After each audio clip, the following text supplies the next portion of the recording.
प्रदेश की हर बड़ी खबर, जहां मिलती है राजनीति, प्रशासन, अपराध और विकास की पूरी और सटीक जानकारी। आपको शहर की न्यूज हो तो प्लीज अपने शहर का नाम कमेंट में जरूर लिखें।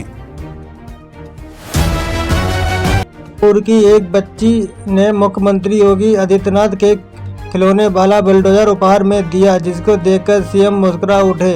मुख्यमंत्री बच्ची को दुलारते हुए मन लगाकर पढ़ाई करने का आशीर्वाद दिया, जिसका वीडियो सोशल मीडिया पर खूब वायरल हो रहा है। इस भावुक पल के दौरान सीएम ने सिर्फ तोहफा स्वीकार किया, बल्कि बच्ची के प्रति विशेष स्नेह भी प्रकट किया। उस ब्रह्मचारी का फोन कॉल के जरिए जान से मारने और बम से उड़ाने की गंभीर धमकी दी गई है।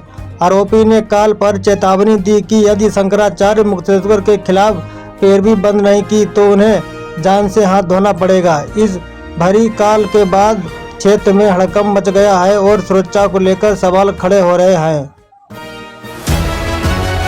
तेज यादव फूलन देवी की बहन के जरिए मल्लाह और मुस्लिम समीकरण को साधने की कोशिश में है।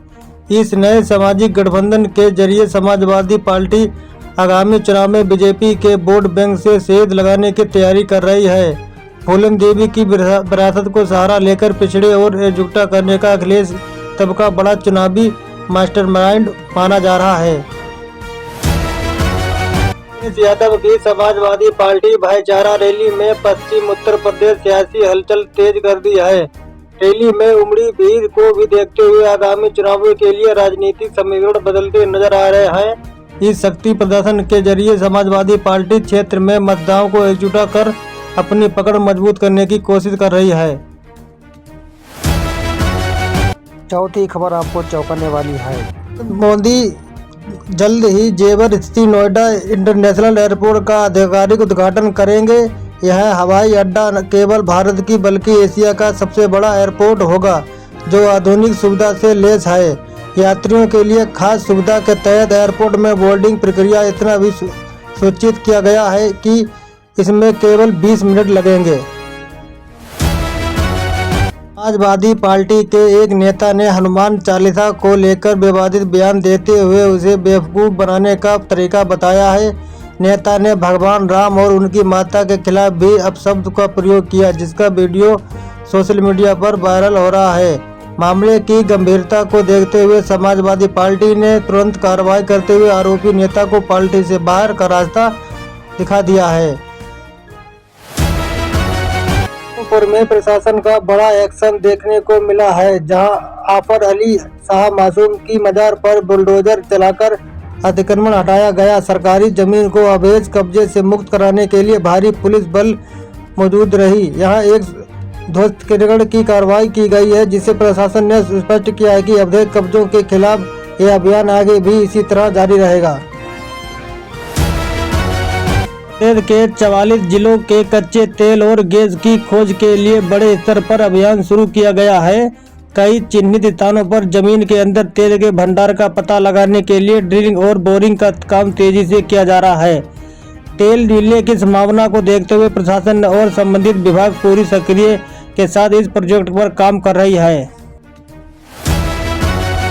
धर्म परिवर्तन का दबाव बनाने के आरोप में एक युवती को गिरफ्तार किया गया है। पुलिस ने एक कार्रवाई 22 जनवरी को एक छात्रा के भाई द्वारा दर्ज कराई गई एफआईआर के आधार पर की गई है। फिलहाल पुलिस मामले की गंभीरता को देखते हुए आगे की विधिक कार्रवाई में जुटी है। अंसारी की मौत के 2 साल पूरे हो गए। परिवार ने फिर जताई जेल में साजिश की आशंका। वकील और परिजनों को दावा, मामले की अभी भी गहराई से जांच होनी है बाकी। जेल में मुख्तार के सामान और किए गए सील कानूनी प्रक्रिया में भी जारी है। में पेट्रोल डीजल की किल्लत की अफवाह के बाद पेट्रोल पंपों पर उमड़ी भारी भीड़। कई जगह धक्का मुक्की और हंगामे की स्थिति बनी है।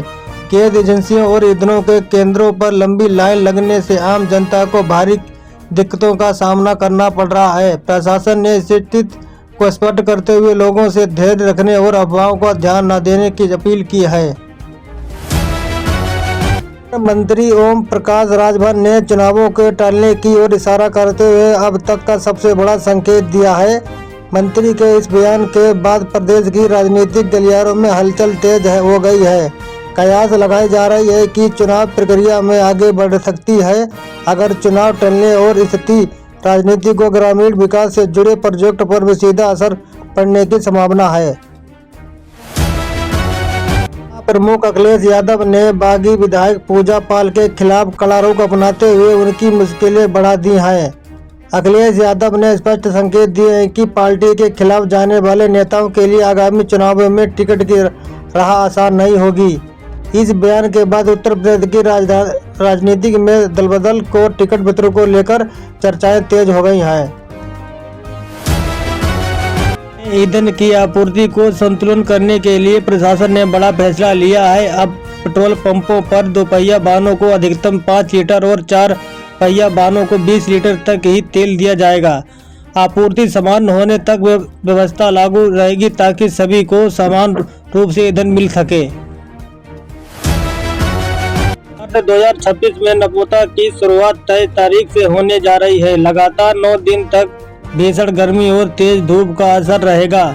लोगों को हीटवेव से बचने और सावधानी बरतने की सलाह दी जा रही है। अमेठी के एक गांव में ईरान के प्रति एकजुटता दिखाते हुए ग्रामीण ने बड़े स्तर पर डोनेशन अभियान चलाया है। इस मुहिम में बड़े के साथ छोटे बच्चे भी उत्साह दिखाया और अपनी गुल्लक तोड़कर जमा की गई राशि को दान कर दी। इस पूरे गांव के सामूहिक प्रयास के सोशल मीडिया पर काफी चर्चा हो रही है।